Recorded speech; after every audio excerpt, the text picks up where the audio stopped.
Kajian Fathul Bari Syarah Kitab Sahih Al-Bukhari, Kitabul Adab,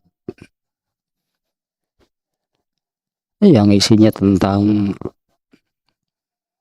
pelajaran gitu ya. pelajaran tentang adab Islam itu apa namanya ya, yang mengajarkan bagaimana berperilaku, bagaimana berbuat, beramal, yang pada akhirnya ya bagaimana hidup berdasarkan ajaran Islam. Apabila hal tersebut diamalkan, dijalankan hingga menjadi kebiasaan, mendarah daging, apabila sudah demikian, itulah yang disebut al-akhlakul karimah, akhlak yang mulia. Nah, di mana Rasulullah SAW diutus itu untuk hal tersebut.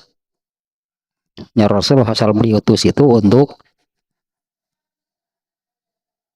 berakhlakul karimah. Ya, dan al-akhlakul karimah itulah pintu surga. Nah, jadi teramat gitu ya, amat sangat penting. Nah, tentang ini pengajaran itu tentang adab Islami yang kemarin nih, babu man lam yaro ikfaro man kola zalika muta'awilan au jahilan. Dua bab sebelumnya ini tentang mengafirkan orang lain. Yang kemarin bab 74 dan bab sebelumnya bab 73. Kalau bab 73 itu menyebut, memanggil dengan sebutan, dengan panggilan kafir, maka tentu saja tidak menjadi orang yang dipanggilnya itu kafir. Misalnya memanggil siapa, memanggil kawannya, nah kafir sini misalnya. Itu tidak serta-merta orang yang dipanggilnya itu menjadi kafir. Bahkan Rasulullah SAW mengancam seolah-olah hidup demikian. Apabila tidak terbukti, maka bisa jadi itu akan kembali kepada dirinya. Artinya ini adab yang buruk nih menurut ajaran Islam, yang memanggil seorang muslim dengan sebutan kafir, munafik gitu ya, karena ini dua-duanya kafir ya. Nah, ini adab yang buruk, yang memanggil sesama muslim dengan panggilan atau dengan sebutan demikian. Nah, kalau bab yang ke-74 ini ada penjelasannya, di mana hadisnya yang dimuat oleh Imam Al-Bukhari itu adalah seorang yang memisahkan diri dari sholat berjamaah. Yang memisahkan diri, dia asalnya ikut gitu, asalnya ikut berjamaah. Nah, di tengah-tengah berjamaah ada satu orang yang memisahkan diri, Mu'adz bin Jabal sebagai imam. Ya, saat itu diberitahu ada yang memisahkan diri, lalu orang ini menyelesaikan sholatnya sendirian kemudian pergi. Nah, Mu'adz bin Jabal mengatakan dia munafik. Kalau itu kan ada alasannya mengapa menyebut munafik. Ada alasannya ya, yaitu memisahkan diri dari sholat berjamaah. Ternyata ketika dikonfirmasi, diklarifikasi gitu ya kepada Rasulullah SAW, Rasulullah SAW memarahi Mu'adz karena pada kejadian itu, sholat berjamaah tersebut, Mu'adz membaca surat Al-Baqarah, tentu sangat panjang. Dan orang yang memisahkan diri ini ada keperluan yang mendesak yang tidak bisa, harus segera dilakukan, sehingga memisahkan diri. Nah, tapi untuk babnya adalah Muaz menyebut dia munafik itu ada penjelasannya, ada alasannya, yaitu dia memisahkan diri dari sholat berjamaah. Itu benar munafik. Kalaupun orang itu bukan munafik yang sesungguhnya dalam arti kafir, orang ini berkelakuan, mungkin sebutannya demikian lah ya. Orang ini berkelakuan seperti orang munafik. Karena orang-orang munafik di zaman Rasulullah SAW itu kalau sholat tidak berjamaah. Orang munafik yang aslinya ya, yaitu orang munafik di zaman Rasulullah SAW itu adalah orang-orang kafir sebetulnya. Yang berpura-pura masuk Islam. Berpura-pura masuk Islam. Nah, mereka ini kalau sholat tidak berjamaah, tidak ikut berjamaah dengan Rasulullah SAW, kecuali pada saat-saat tertentu yang memang mereka perlu terlihat berjamaah. Jadi kalau kesehariannya mereka tidak berjamaah, ada sholat ya tara atau dengar lagi kafir berin lagi sholat juga enggak sebetulnya. Nah, untuk orang Islam, Muaz menyebut kepada orang tadi munafik oleh Rasulullah tidak disalahkan. Rasulullah tidak menyatakan Muaz bin Jabal mengatakan demikian itu salah. Karena memang kan di zaman Rasulullah SAW itu yang sholatnya tidak berjamaah itu orang munafik. Kalau sahabat nggak ada yang tidak berjamaah. Nah sekarang ini misalnya kalau kita melakukan seperti apa yang dilakukan oleh Muaz nih. Ada orang yang tidak berjamaah, kita mengatakan dasar munafik, benar. Tapi maksudnya kan bukan orang itu orang kafir yang berpura-pura masuk Islam. Kita mengatakan demikian itu maksudnya adalah orang itu berkelakuan, orang itu mengikuti, itulahnya orang itu berkelakuan seperti seorang munafik, yaitu tidak berjamaah sholatnya. Jadi sebutan itu tidak salah, tapi tidak dianggap, tidak sebuah kalau dengan seperti inilah, jadi tidak serta-merta gitu samanya seperti bab 73. Kita mengatakan kepada orang yang sholatnya tidak berjamaah munafik, itu benar. Muaz kan tidak dinyatakan salah oleh Rasulullah, dia mengatakan demikian. Tapi bukan orang itu benar-benar jadi munafik ya, dengan makna orang kafir yang berpura-pura masuk Islam. Maksud kita mengatakan demikian itu orang itu berkelakuan, orang itu melakukan sesuatu yang hanya pantas dilakukan oleh orang munafik. Seperti apalagi kan Rasulullah sudah menyebutkan ciri-ciri orang munafik kalau berkata bohong. Kalau kita mengatakan kepada orang Islam yang berbohong, dasar munafik, benar. Tapi bukan serta-merta orang itu menjadi kafir. Ya, itulah ya maknanya ya. Ya ciri-cirinya kan Rasulullah sudah menyebutkan orang munafik apabila berkata berbohong, kalau berjanji ingkar, kalau diamanati, diberi kepercayaan, khianat. Itulah orang munafik yang dulu di zaman Rasulullah SAW, di mana mereka ini adalah orang kafir yang berpura-pura masuk Islam. Termasuk urusan ini, urusan sholatnya. Ya iyalah, masa mereka ikut berjamaah 5 waktu itu rajin bersama Rasulullah, boro-boro mereka itu kan kafir, sebetulnya tidak sholat. Mereka sholat itu apabila ada kepentingan, hanya untuk supaya apabila ada kepentingan itu ya supaya terlihat oleh orang lain mereka ini seolah-olah muslim, sholatnya berjamaah ya paling sekali 2 kali gitu nanti. Sekali-kali lah gitunya mereka melakukan demikian. Aslinya mereka kafir, tidak sholat. Nah, itu intinya yang kemarinnya yang bab ke 74 tentang mengafirkan orang lain. Dalilnya jelas di sini. Muaz mengatakan munafik oleh Rasulullah tidak dinyatakan salah. Tapi bukan dengan arti orang itu betul-betul munafik, orang itu betul-betul kafir. Nah, maknanya bukan demikian.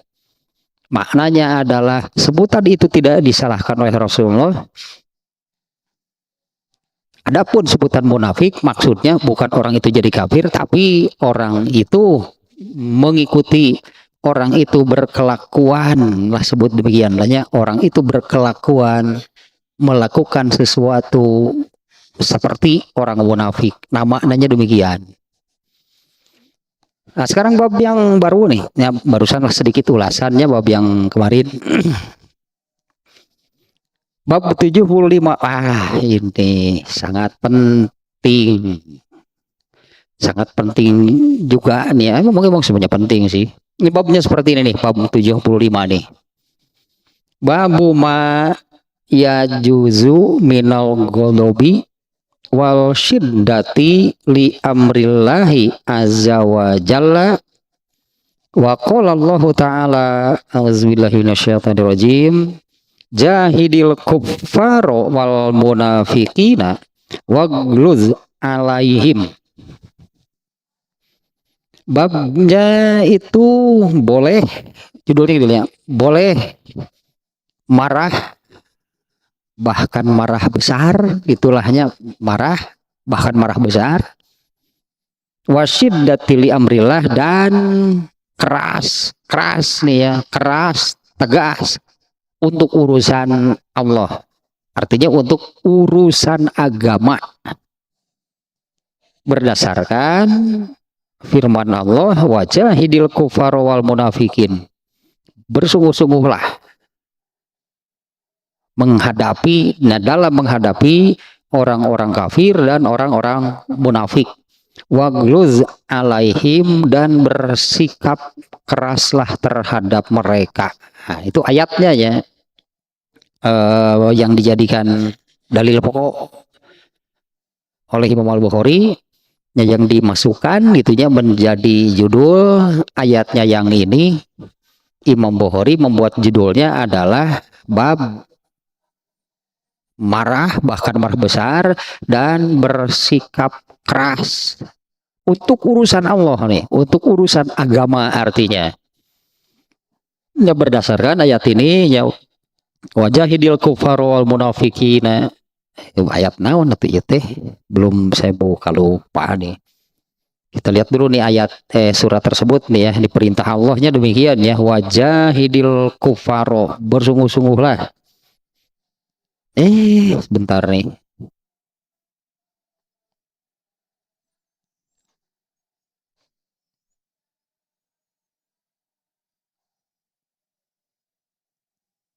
Nih, ngedadak.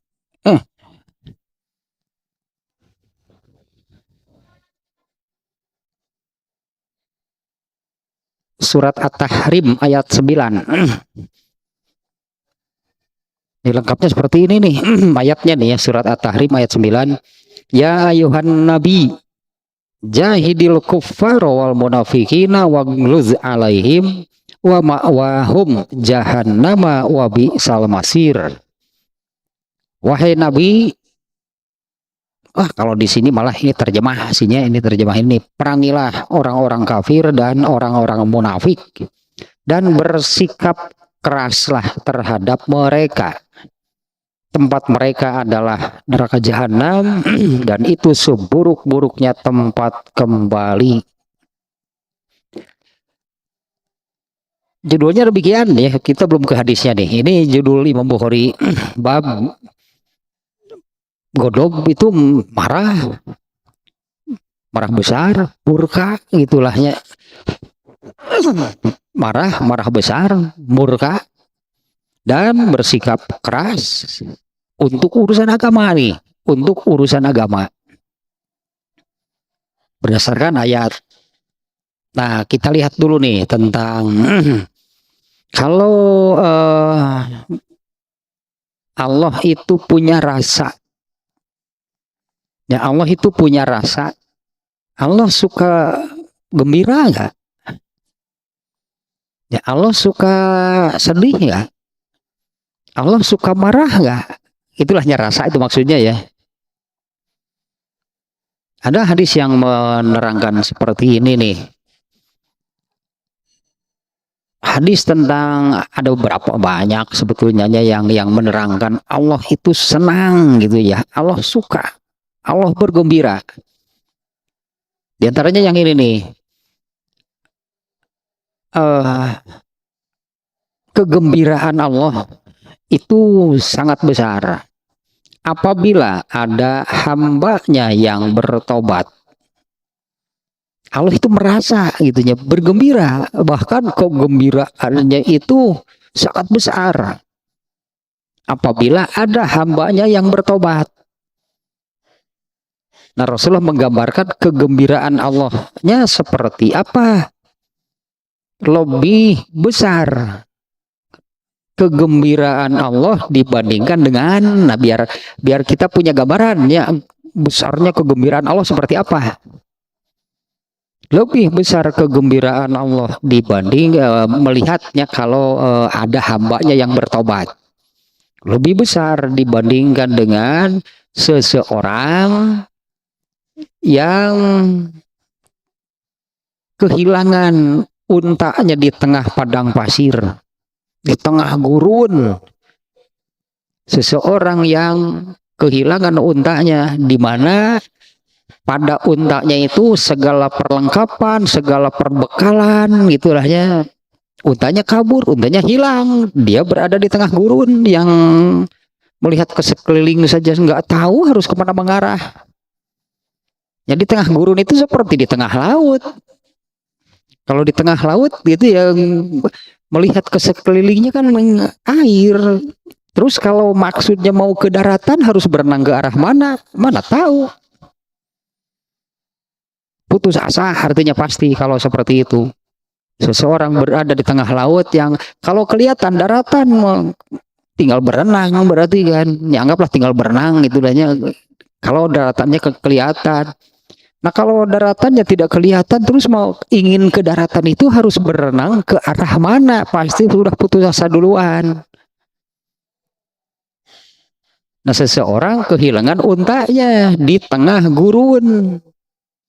Dia mau berjalan ke arah manapun, jangan-jangan berjalan ke arah sana malah menjauhi, gitu kalahnya seperti orang berenang di tengah laut. Biasanya kalau memilih ke arah sini berenang, tapi jangan-jangan malah menjauhi daratan. Mau ke arah sana juga sama pikirannya, jangan-jangan malah menjauhi daratan. Tiba-tiba orang itu tertidur. Ketika bangun, untanya sudah ada di sisinya, di sampingnya. Kegembiranya seperti apa orang itu? Yang asalnya kehilangan harapan, putus asa, hingga mau berjalan juga percuma, mau apa? Terdiamlah sampai tertidur. Begitu bangun, untanya itu sudah ada di sampingnya. Gembiranya seperti apa orang yang seperti itu? Ini Allah menganalogikannya, membandingkan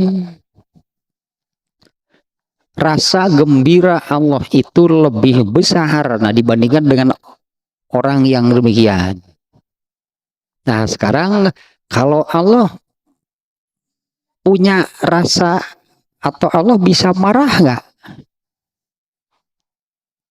Ya, Allah bisa marah nggak?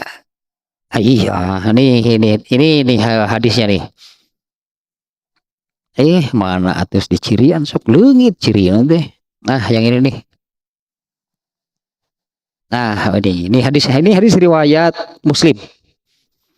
An Abi Hurairah qala Rasulullah sallallahu alaihi wasallam, innallaha yaghuru wa innal mu'mina yaghuru wa ghairatullahi an ya'tiyal mu'minu ma harrama alaihi.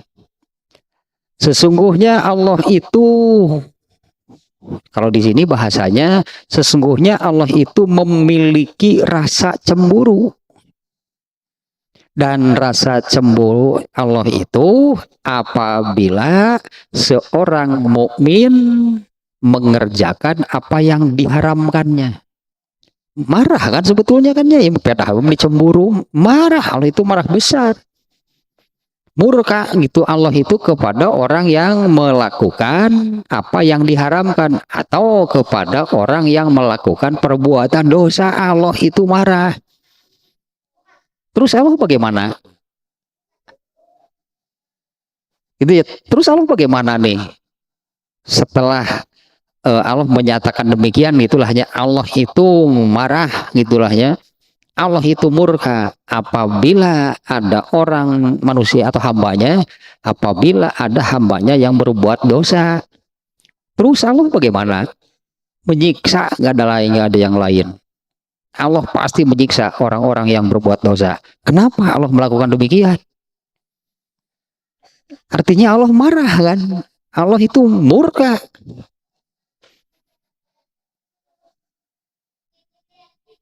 Bagaimana kemurkaan Allah? Sangat apa namanya ya? Ini judul nih ya, judulnya yang ini.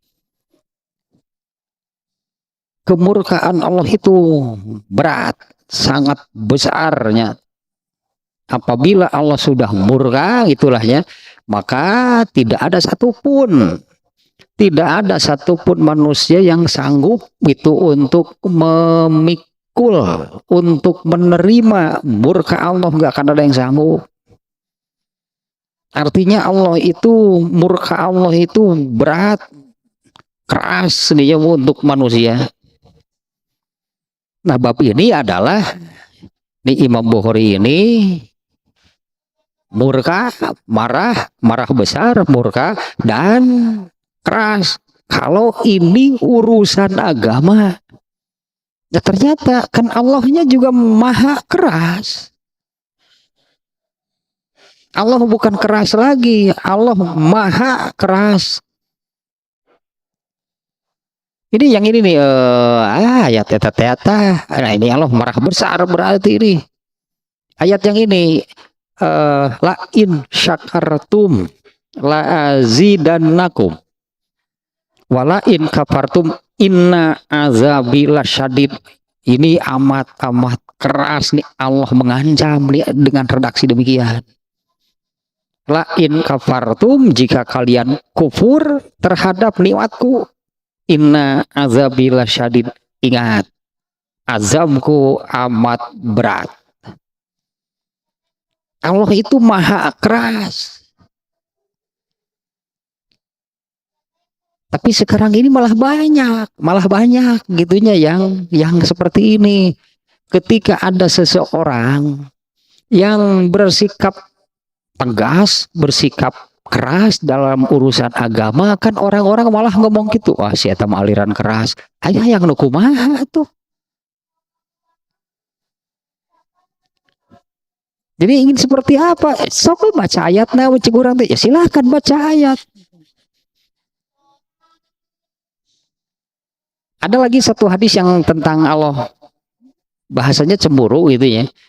Nah kenapa sih itu? Kenapa di hadis tadinya, di hadis riwayat Muslim, sesungguhnya Allah itu memiliki rasa cemburu. Dan kecemburuan Allah itu apabila seorang mukmin berbuat dosa, marah kan sebetulnya. Cemburu mah bisi naon ya, terkesan ringan, murka sebetulnya Allah apabila ada yang berbuat dosa. Nah di hadis yang lainnya yang menerangkan hadis ini, yang siapa sih, ada seorang sahabat itu yang di apa namanya, kalau nggak salah ditanya oleh Rasulullah SAW ya, apa yang akan kamu lakukan jika kamu melihat istri kamu dengan laki-laki lain? Sahabat itu saya lupa lagi namanya nih, sahabat itu mengatakan, saya tebas lehernya sebelum saya mendatangkan 4 orang saksi. Itulah kurang lebihnya, karena hukumnya tadi harus mendatangkan 4 orang saksi. Tapi sahabat tadi mengatakan demikian. Lila kudu saksi-saksi mengenali kieu mang abak ke mau aset tebas batang batang lehernya. Tapi kemudian Rasul menyampaikan seperti ini. Aduh, siapa nih sahabatnya Sa'ad kalau nggak salahnya, dia memiliki kecemburuan yang sangat besar karena kan ini urusannya dengan istrinya bersama laki-laki yang pas cemburu kan.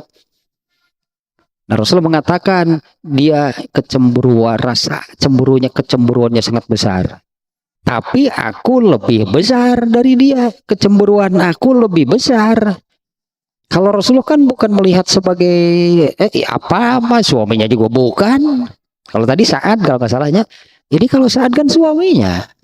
Kalau Rasulullah siapa? Suaminya bukan, tapi kemarahan Rasulullah lebih besar daripada suaminya. Kecemburuanku sih bahasa namanya, kecemburuanku lebih besar dan kecemburuan Allah lebih besar lagi. Ya, kecemburuan Allah lebih besar lagi. Nah, sehingga tidak ada satupun ancaman dari Allah yang ringan, itu nggak ada. Allah kalau mengancam selalu berat. Allah kalau mengancam selalu keras. Ya karena inilah itu murkanya di sini bahasanya cemburu sihnya.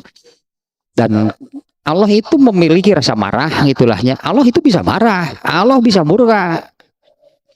Dan kemarahan Allah, murkanya Allah itu apabila seorang mukmin melakukan perbuatan dosa. Judulnya seperti ini nih ya. Kita lihat nih penjelasan Ibnu Hajar, nggak tidak banyak sihnya nih penjelasan tentang judulnya dulunya, ini kan belum ke hadis. Ini di dalam bab ini nanti hadisnya ada 5. Ini saya kira nggak akan selesai sekarang. Ini hadisnya ada 5 yang semuanya menunjukkan Rasulullah SAW marah besar. Kan karena tadi Rasulullah sudah menyebutkan demikian kepada Sa'ad kalau nggak salah tadinya, dia ini kecemburuannya sangat besar. Aku lebih besar. Padahal kan Rasulullah tadi suaminya bukan, baru cuma dulur lain, tapi kenapa kemarahan Rasulullah lebih besar? Seolah-olah kalau Sa'ad ya pantaslah dia cemburu, dia marah karena suaminya. Nah kalau Rasulullah siapa? Tapi kecemburuan, marahnya Rasulullah apabila melihat hal seperti itu lebih besar daripada Sa'ad sebagai suaminya. Urusannya dengan Rasulullah apa? Karena di situ terjadi perbuatan dosa, Rasulullah marah apabila melihat demikian. Itu namanya giroh, bahasa Arabnya giroh. Giroh katanya tadi lah, giroh teh kalau bahasa kita sudah diartikan cemburu. Siapa yang lebih besar kemarahannya apabila melihat perbuatan dosa dibandingkan dengan Rasulullah? Dan di atas Rasulullah itu adalah Allah lah yang paling marah, Allah paling murka apabila ada hambanya yang berbuat dosa. Nah ini penjelasan sedikit nih, penjelasan tentang judulnya.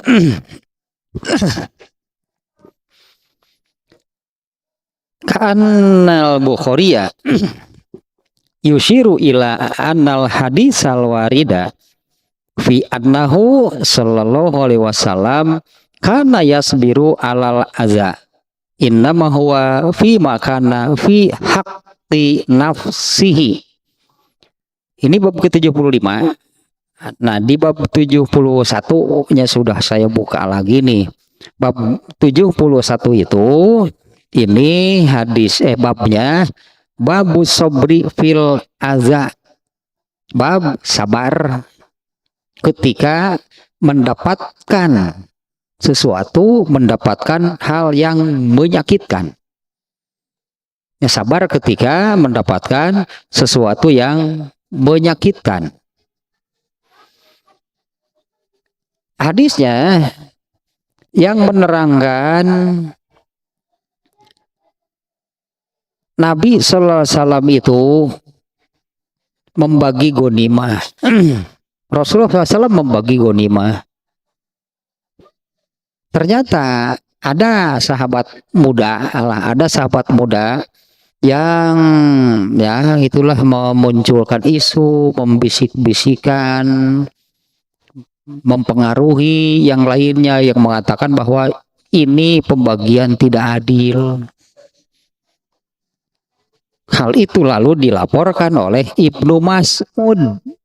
Kemudian Rasulullah SAW mendatangi orang tersebut dan beliau menyabdakan, qad uziya Musa bi aktsara min zalika fasabaro. Musa dulu lebih banyak, lebih sering mendapatkan hal-hal yang tidak menyenangkan, menyakitkan, tapi Nabi Musa bersabar. Artinya Rasulullah di dalam kejadian ini dulu Nabi Musa lebih sering, itulah lebih sering, lebih banyak mendapatkan hal-hal yang seperti ini.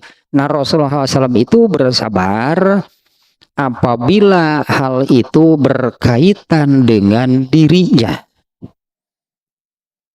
Ya, apabila hal itu berkaitan dengan dirinya. Kemudian satu lagi, kan ini juga pernah beberapa kalinya diungkap, ketika Rasulullah lewat di pekuburan, ada seorang ibu yang menangis di kuburan. Di atas sebuah kuburan, itulah menangisi, ini dekat sebuah kuburan. Itu kuburan anaknya dari si ibu ini. Dan Rasulullah menasihati, ittaqi wasbiri, bertakwalah dan bersabarlah. Kalau dikata ini, wahai ibu, sabar, gitulah, bertakwalah dan bersabarlah. Si ibu kan tanpa menoleh dia memarahi Nabi dengan mengatakan, sabar, coba kalau kamu yang mengalami, beri tunggul ngomong itu ningali, sabar, coba kalau kamu yang mengalami. Setelah diberitahu oleh para sahabat, ibu tahu nggak tadi yang menasehati itu siapa? Enggak, itu Rasulullah. Betapa kagetnya si ibu ini, terkejut. Kemudian si ibu ini mendatangi Rasulullah untuk meminta maaf. Ternyata tidak ditanggapi oleh Nabi, dalam arti kalau yang berkaitan dengan dirinya Rasulullah tidak pernah marah. Tapi kalau berkaitan dengan agama, Rasulullah selalu, nah yang tadi, saat marah, saat cemburu, saat marah karena sebagai suaminya, ternyata kemarahan Nabi lebih besar dan kemarahan Allah paling besar. Allah itu marahnya kalau apa? Allah itu marah itu kalau bagaimana? Di hadis yang barusan bahwa Allah itu memiliki rasa marah, dan kemarahan Allah itu apabila melihat seorang mukmin yang berbuat dosa. Nah, itulah kemarahan Allah. Kemarahan Rasulullah juga sama. Kalau untuk hal-hal yang berkaitan dengan dirinya, itulah di bab 71-nya Rasulullah nggak pernah marah. Ada yang mengatakan, ini Rasulullah tidak adil, ini pembagian ini bukan karena mengharap ridho Allah. Rasulullah tidak marah. Tapi yang menjadi marah Rasulullah itu adalah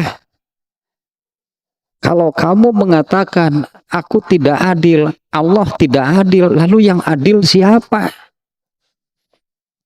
Artinya kan berkaitan dengan Allah nih Rasulullah marah itu, karena omongan itu berkaitan dengan Allah, bukan kalau hanya berkaitan dengan dirinya. Rasulullah nggak pernah marah.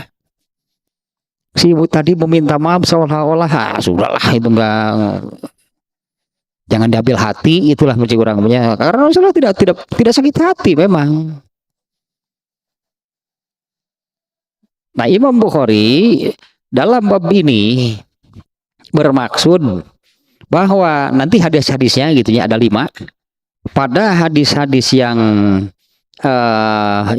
ada pada bab ini menunjukkan nantinya ya bahwa sabar ketika mendapatkan hal yang menyakitkan itu innama huwa fi makana fi haqqin nafsihi, apabila itu hal yang berkaitan dengan pribadinya, dengan dirinya. Rasulullah itu sabar ketika menghadapi hal yang menyakitkan. Nah, seperti Rasulullah kan dikatakan yang aneh-aneh.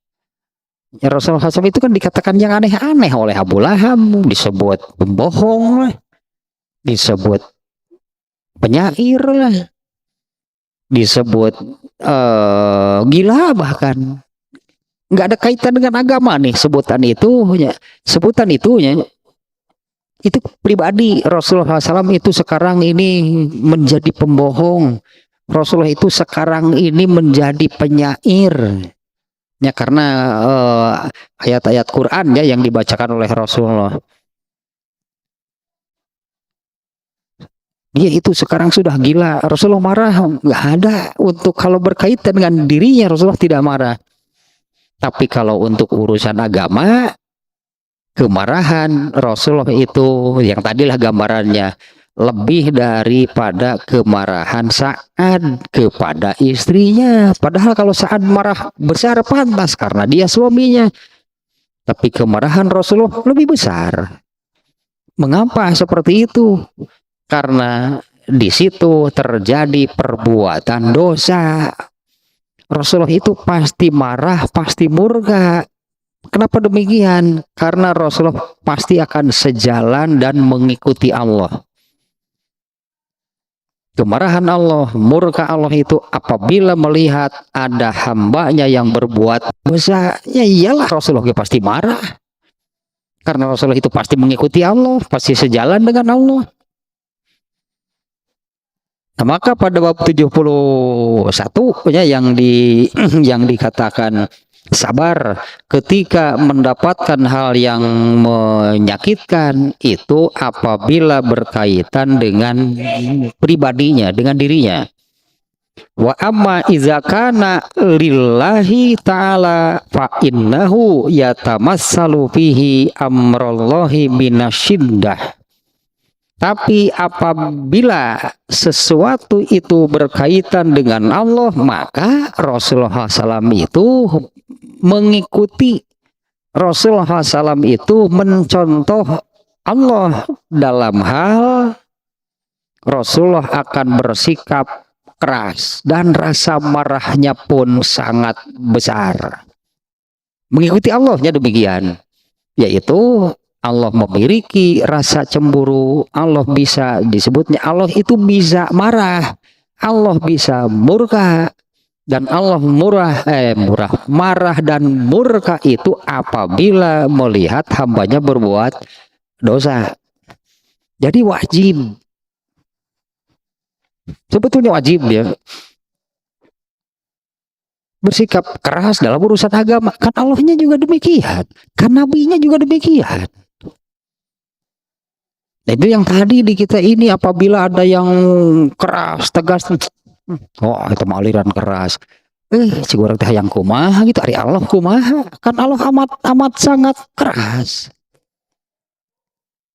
Padahal andai. Jadi kita ini apabila menyampaikan gitulahnya dengan tegas, dengan keras. Nabi juga demikian. Allahnya juga demikian.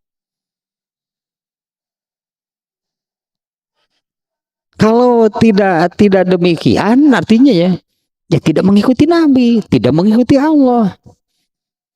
Oh, si eta aliran keras, curang teh dasar aliran tulang lunak, riweuh. Mung gitu teh, coba baca Quran, coba baca hadis, seperti apa kerasnya Allah kalau urusan agama. Ya inilah contohnya. Contohnya gitu, yang Allah perintahkan di ayat yang dimuat oleh Imam Bukhari di bab ini, wajahidil kufar. Nah, ini bersungguh-sungguh lah dalam menghadapi orang kafir, orang-orang munafik. Kan agama, kan kaitannya. Ketika Rasulullah dimaki-maki, dihina, dicerca dengan disebut gila, bahkan Rasulullah marah secara untuk urusan pribadinya. Nggak pernah marah Rasulullah kalau urusan pribadi. Tapi kalau agamanya yang sudah direndahkan, dicerca, dimaki, dilecehkan, Rasulullah adalah manusia yang paling besar kemarahannya. Nah, di sini dikatakan demikian nih, Ibnu Hajar Al-Asqalani mengatakan, amma idza kana lillahi ta'ala. Rasulullah itu sebelumnya, kalimat sebelumnya adalah pada bab 71 yang dikatakan Rasulullah itu bersabar apabila mendapatkan sesuatu yang menyakitkan. Itu kalau berkaitan dengan pribadinya, dengan dirinya. Ya dikatakan gila tadilah, Rasulullah nggak marah kalau itu berkaitan dengan pribadinya. Amma idza kana lillahi ta'ala, tapi kalau urusannya sudah urusan yang berkaitan dengan Allah, fa innahu yatamassalu fihi amrullahi, maka Rasulullah itu akan persis sama dengan Allah. Ya, Rasulullah akan mengikuti Allah. Allah itu marahnya dalam hal apa? Maka Rasul pun marahnya dalam hal yang sama. Yang mana yang kemarin nih, ingin ayah ya, yang sering, sebetulnya sering ya. Karena kan kalau rasa marah itu kan muncul secara tiba-tiba apabila ada penyebabnya. Itunya, apabila ada penyebabnya kan muncul rasa marahnya, ada pemicunya artinya. Nah, kalau Allah sendiri tadinya, apa sih yang memicu, apa sih yang menyebabkan Allah marah murka? Apabila seorang mukmin melakukan perbuatan dosa. Kalau tidak ada pemicunya, kalau tidak ada penyebabnya, marah-marah, iya itu mah uring-uringan sih, itu namanya uring-uringan, marah-marah. Sering digambarkan oleh Rasulullah SAW, oleh para sahabat, Rasulullah itu marah. Bahkan para sahabat suka mengatakan, jelas sekali terlihat kemarahan Rasulullah itu di wajahnya. Jadi itu bisa disumputkan, itu artinya Rasulullah itu tidak bisa menyembunyikan rasa marahnya. Tapi kan urusan apa kalau Rasulullah marah? Ya, tidak bisa menyembunyikan. Rasulullah itu kalau marah, para sahabat suka mengatakan demikian, sangat jelas sekali terlihat kemarahan itu di wajahnya. Nah, kembali lagi ke sini nih ya. Nah, Imam Ibnu Hajar Al-Asqalani ini mengatakan, menerangkan demikian. Maksud Imam Bukhari di sini adalah pada bab 71 yang judulnya bab sabar ketika mendapatkan hal yang tidak mengenakan, hal yang menyakitkan bahkan. Itu apabila Rasulullah itu demikian, apabila hal itu berkaitan dengan fi makana fi min haqqi nafsihi, apabila itu berkaitan dengan pribadinya. Amma iza kana lillah, apabila urusan Allah yang tadilahnya yang dimaki-maki, yang dicerca, dilecehkan, direndahkan, wah, kemarahan Rasulullah itu paling besar dibandingkan dengan siapapun. Nah, Rasulullah demikian itu karena mengikuti Allah. Allah marah, Rasulullah juga pasti marah. Nah, satu lagi tadi tanya Allah itu memiliki rasa marah, dan marahnya Allah itu apabila seorang mukmin melakukan perbuatan dosa. Nah, di hadis yang lain, sebentar nih, mudah-mudahan ketemu juga nih.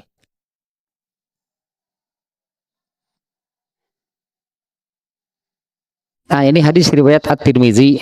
Allah memiliki rasa cemburu, rasa marah, dan orang mukmin juga memiliki rasa cemburu atau rasa marah, bahkan wajib marah. Kalau bagaimana? Seperti yang Allah marah, yaitu apabila seorang mukmin melakukan perbuatan dosa. Ini namanya giroh. Giroh itu wajib dimiliki oleh seorang mukmin. Jadi mudahnya giroh itu adalah rasa marah apabila melihat kemungkaran. Itu harus ada pada diri seorang mukmin. Apabila melihat kemungkaran itu artinya kan apabila melihat saudaranya sesama mukmin melakukan perbuatan dosa harus marah. Kalau tidak marah dipertanyakan imannya. Giroh itu ciri hidupnya iman. Intinya giroh itu rasa marah apabila melihat kemungkaran. Kemungkaran itu artinya kan apabila ada seorang mukmin, saudaranya sesama mukmin yang melakukan kemungkaran, rasa marah itu wajib ada. Bukan artinya kemudian melakukan apa, belum, itu urusan berikutnya. Hanya rasa marahnya ada nggak? Rasa marah apabila melihat kemungkaran, seperti yang Allah itu kan marahnya apabila demikian. Ini wajib dimiliki oleh seorang mukmin. Adik-adik itu nama, kemudian karena munculnya rasa marah itu kemudian harus bagaimana? Mau bagaimana?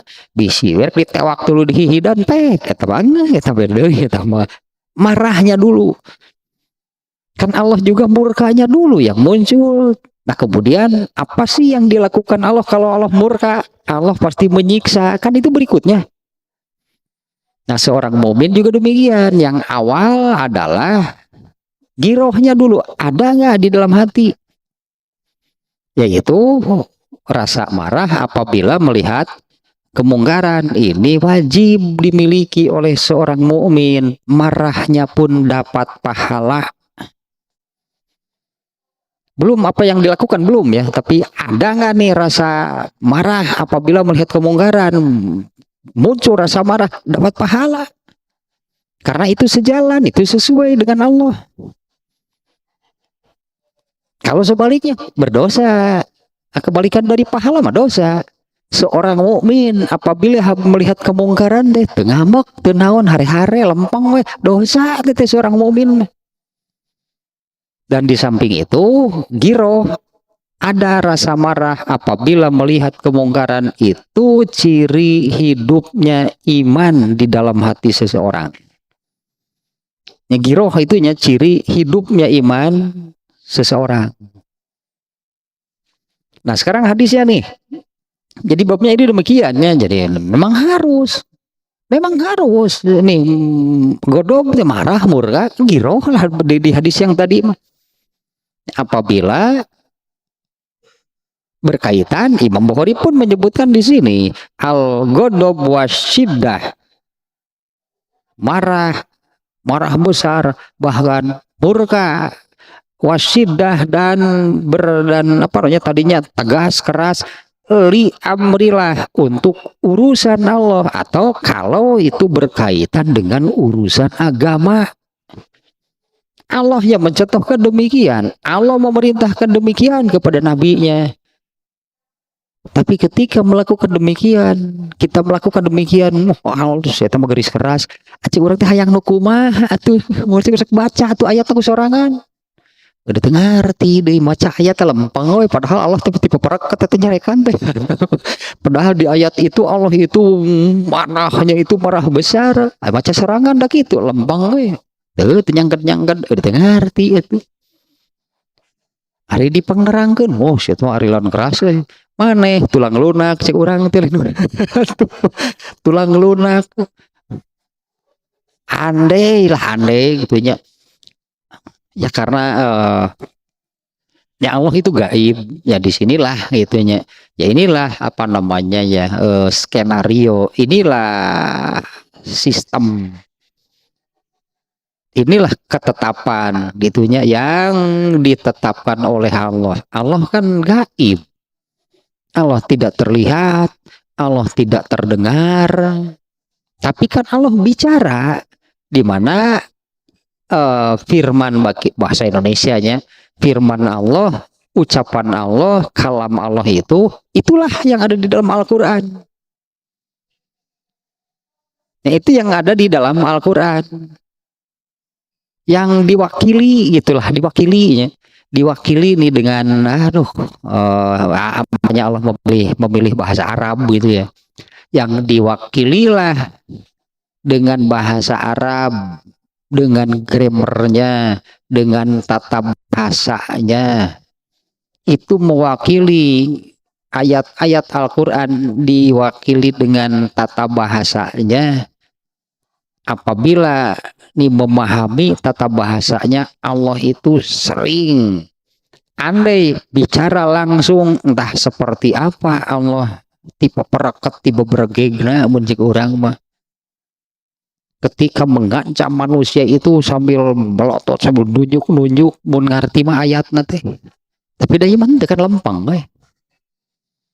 amat keras apabila Allah mengancam kalau urusan agama, karena Allah itu murkanya itu karena kalau itu urusan agama. Nah, yang tadi juga misalnya yang lain syakartum, ini menurut grammarnya nih, lain syakartum la azidannakum wala in kafartum inna azabi lasyadid, kan ayatnya demikian. Ya, orang terangkan atunya sedikit lah dari nahu sorofnya, tata bahasanya. Itu mungkin ini juga nggak ke semuanya. Satu ayat itu ya untuk syukur dan kufur, kan ini syukur dan kufur dua hal yang berseberangan. Tapi dua-duanya sama, diawali dengan lain syakartum. Yang berikutnya kan lain kafartum. Kata lain ini dua kata, la itu dan in.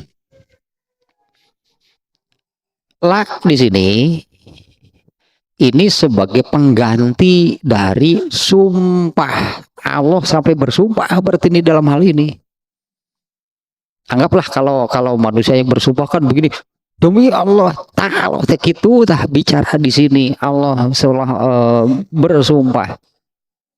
Ya, anggaplah Allah pun mengatakan demikiannya, demi Allah jika kamu bersyukur, lah ini jawab taukid, penekanan yang luar biasa, pasti aku akan menambahnya. Demi Allah jika kamu mensyukuri nikmat, pasti aku menambahnya. Mungkin kurang menekan juga nih ya, kalau Allah yang aslinya bicara entah seperti apa menekannya. Lain kafartum, demi Allah lagi, di sini bersumpah lagi Allahnya dengan kata adanya lain di sini. Demi Allah jika kalian kufur, ingat lagi itulah kalau di kitanya. Inna azabila syadid, catat, garis bawahi seolah-olah demikian Allah. Camkan, ingat, sesungguhnya azabku amat berat. Karena satu alah ente ya saya teh gitu mah kumaha tuh dadah karena teh ente ayat tuh aneh gitu. Itu kan diwakili dengan tata bahasa Arab. Kita bisa bayangkan kalau Allah yang bicara langsung, kira-kira tipe peraket, tipe pergegna, ini maksudnya kan mengingatkan manusia, karena Allah tidak pernah menyiksa manusia tanpa memberikan ancaman sebelumnya. Jadi kan ancaman dari Allah. Demi Allah, jika kalian kufur terhadap nikmatku, ingat nih, garis bawahi, catat, sesungguhnya azabku maha berat. Tapi mau ditepikeun kitu teh, lah, Allah garis keras si eta mah. Aduh, nah dari Allah eta mah, itu dari Allah. Allah itu seperti itu. Dan yang paling berat, yang paling keras adalah Allah. Dan nah ini di sini Imam Bukhari babnya malah ya harus seperti itu. Jadi kalau garis keras, siap merenang, dan tuntutan Allah demikian. Ini seringnya saya ungkap nih, bahwa berdasarkan hadis tadi juga nih menunjukkan Allah itu memiliki rasa marah. Artinya Allah bisa marah, Allah bahkan bisa murka. Dan murkanya Allah itu apabila melihat hambanya berbuat, seorang mukmin disebutnya hambanya lah, apabila melihat hambanya berbuat dosa. Ini yang sering saya ungkap, saya katakan, berarti kan hidup ini tidak ada pilihan. Hidup ini hanya untuk taat, nggak ada pilihan, nggak boleh selain taat. Kalau tidak taat, nah kenalah oleh tadi, Allah pasti murka. Karena apabila tidak taat, pasti maksiat. Dalam bahasa Arab nggak ada yang bahasa Arabnya ya, nggak ada kata lain. Kalau tidak taat berarti maksiat. Maksiat itu yang tadi kemungkaran kah, sebutan lainnya, perbuatan dosa. Kalau tidak taat pasti kemungkaran, pasti berbuat dosa. Yang ini nih diantaranya nih hadisnya yang barusan ya, hidup ini tidak ada pilihan. Karena kalaupun ada dua, ini bukan pilihan. Karena yang satu taat, yang satu maksiat. Apa ini pilihan? Bukan. Karena nanti di akhirat juga hanya ada dua. Tadi sebutnya tempat kembalinya. BT surat At-Tahrim ayat 9. Nah, ayat 9 itu kan di ujung ayatnya mengatakan mereka itu adalah orang-orang yang pasti masuk neraka jahanam, neraka. Dan itulah seburuk-buruk tempat kembali. Kan di akhirat nanti pada akhirnya manusia itu hanya akan menjadi pengisi dari dua tempat kembali yang Allah siapkan, yaitu surga atau neraka. Nah ini juga sama. Apa surga dan neraka itu pilihan? Ya, apa surga dan neraka itu pilihan? Jelas bukan kan, makanya tidak ada pilihan. Kalau taat surga berarti, kalau maksiat neraka. Kalau di akhiratnya surga dan neraka, kalau di dunianya adalah taat dan maksiat. Apa itu pilihan? Kan bukan. Ini nih, yang ini nih hadisnya nih. Artinya kalau tidak taat berarti maksiat, enggak ada kata lain. Ini yang ini nih, kullu ummati yadkhulunal jannah. Semua umatku pasti masuk surga. Genah sih kan aja. Kullu ummati yadkhulunal jannah. Kullu seluruh, semua. Ya, seluruh umatku, semua umatku pasti akan masuk surga. Ya, kullu ummati tadkhulun, ayat tadkhulun ada yadkhulunal jannah. Illa man aba, kecuali yang menolak, kecuali yang tidak mau. Kemudian para sahabat bertanya, paman ya Rasulullah, siapa orang yang tidak mau? Kan di awalnya Rasulullah menyebutkan seluruh umatku pasti akan masuk surga, kecuali yang tidak mau. Nah, para sahabat menanyakan, siapa yang tidak mau Rasulullah? Kan ini dengan apa namanya disebutnya, dengan rasa keheranan yang besar nih pada diri sahabat menanyakan demikian. Kan aneh itu bagi para sahabat, ya agak-agak terdengar aneh itu kan kalimat tersebut, kecuali yang tidak mau, aneh kan. Tentu dalam pikiran para sahabat, masa sih itu kan, masa sih ada orang yang tidak mau, yang menolak masuk surga. Kemudian Rasulullah kan bertanyakan, waman ya Rasulullah, siapa orang yang tidak mau itu? Nah, Rasulullah menjawab normatif nih. Man atau ani dakholal jannah, barang siapa taat kepadaku. Man atau ani, taat itu bahasa Arab, tapi kan baik katang deh jadi bahasa Indonesia. Kitu tah mana nantinya? Barang siapa taat kepadaku, man atau ani dakholal jannah, pasti masuk surga. Waman asoni, di bahasa Arabnya, aso waman, kata kerjanya itu ya. Waman asoni, barang siapa maksiat. Ini terjemahnya, bahasa Arabnya aslinya maksiat. Itu pun sudah jadi bahasa Indonesia dengan makna yang sama sebetulnya. Barang siapa maksiat kepadaku, fakod aba, sungguh dia menolak, sungguh dia, artinya menolak masuk surga ya. Waman asoni fakod aba, barang siapa maksiat kepadaku, hakikatnya itulahnya, sesungguhnya hakikatnya dia menolak masuk surga. Nah di hadis ini kan hanya ada dua, taat kepadaku, maksiat kepadaku. Jadi hidup ini tidak ada pilihan. Hidup ini hanya untuk taat. Kalau tidak taat, terus kemana? Nggak ada tempat lain, nggak ada kata lain. Kalau tidak taat berarti maksiat. Hadis barusan menyebutkan, oh nggak mau berarti ya masuk surga. Kan seperti itu. Kan seperti itu kan masalahnya. Karena maksiat, kemungkaran, perbuatan dosa, inilah yang menjadi pemicu kemurkanya Allah. Nah ini kan yang satu-satunya lah itunya yang memicu kemarahan Allah, murkanya Allah itu adalah apabila melihat hambanya, kalau tadi di hadisnya ya, melakukan apa yang diharamkannya, eta maksiat tuh diharamkan nanti.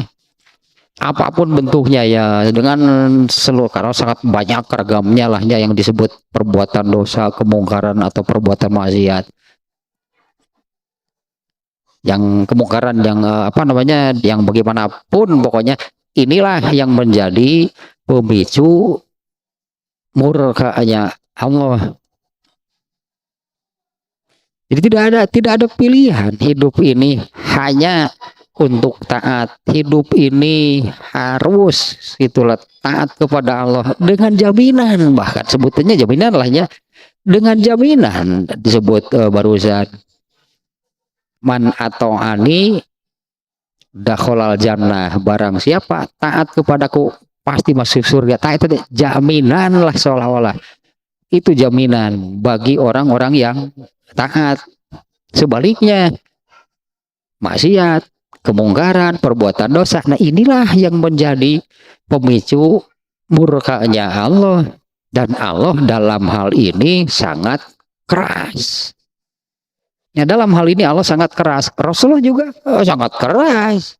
Memang di ayat yang dimuat oleh Imam Bukhari di sini jahid artinya bersungguh-sungguh lah gitunya, bersikap kayak gitulah, keras, tegas kepada orang-orang kafir dan orang-orang munafik. Padahal kan secara umum nih ya, secara umum yang dimaksud oleh Imam Bukhari nanti hadisnya nggak ada kaitan dengan orang munafik, nggak ada kaitan dengan orang kafir. Ya, hadis-hadisnya adalah Rasulullah. Ini hadis-hadisnya semuanya nantinya menunjukkan kalau di hadis bab ke-71 Rasulullah bersabar apabila itu berkaitan dengan dirinya. Di hadis di bab nomor 71 kan Rasulullah mendapatkan hal yang menyakitkan saat itu, yaitu ada orang yang mengatakan Rasulullah itu tidak adil. Rasulullah itu membagikan ghanimahnya bukan karena mengharap ridho Allah. Itu Rasulullah menganggapnya itu ke dirinya, ke pribadinya. Dan Rasulullah menyabdakan dulu Nabi Musa malah lebih dari seperti ini. Tapi dia bersabar. Itu kan di hadis bab 71. Tapi dalam bab ini urusan agama. Nanti semua hadisnya menunjukkan Rasulullah marah besar apabila itu berkaitan dengan urusan agama. Dan orang yang beriman harus demikian. Ulah ya hoy jadi tulang lunak atulah embung wah keras lu aing mah. Dasar eta kelompok tulang lunak mun hayangna teh nu ngareunah nu susurian nu kararitu we. Justru hal-hal seperti itu akan melalaikan, mengabaikan, bahkan ya Bahkan kan Rasulullah SAW kan menasehati Abu Hurairah, ulah leboting seuri hirup majang bisi pae hate teh. Itu kan Rasulullah menasehati demikiannya. Janganlah kamu banyak tertawa, karena tertawa itu akan mematikan hati. Kalau hati sudah mati, hidayah nggak akan bisa masuk.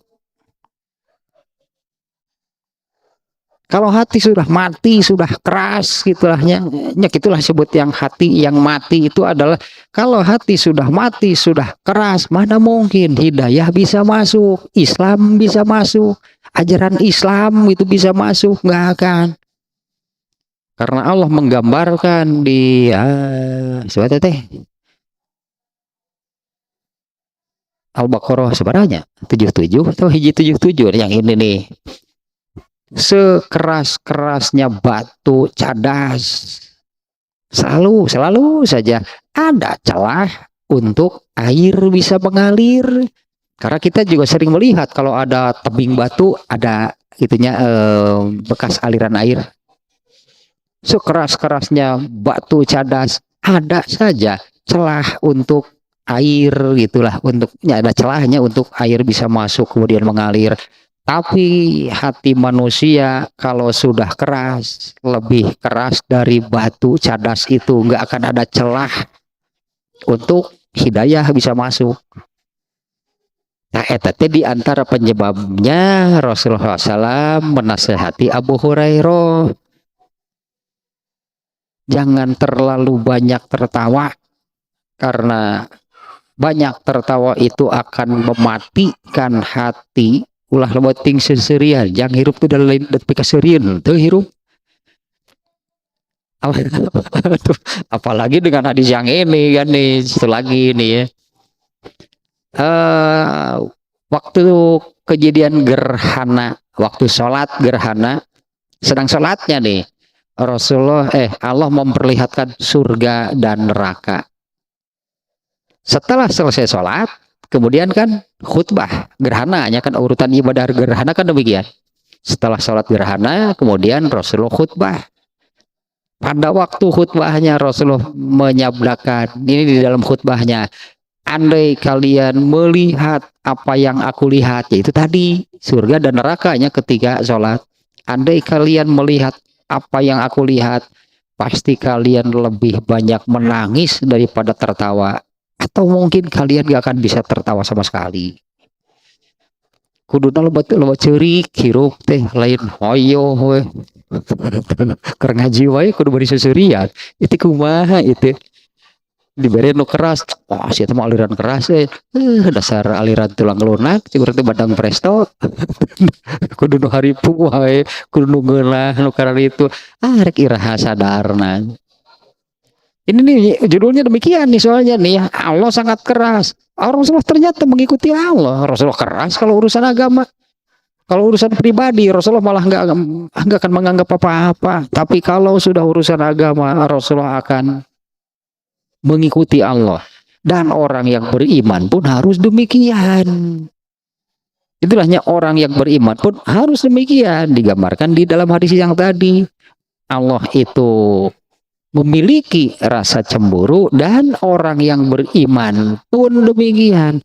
Orang yang beriman harus memiliki giroh.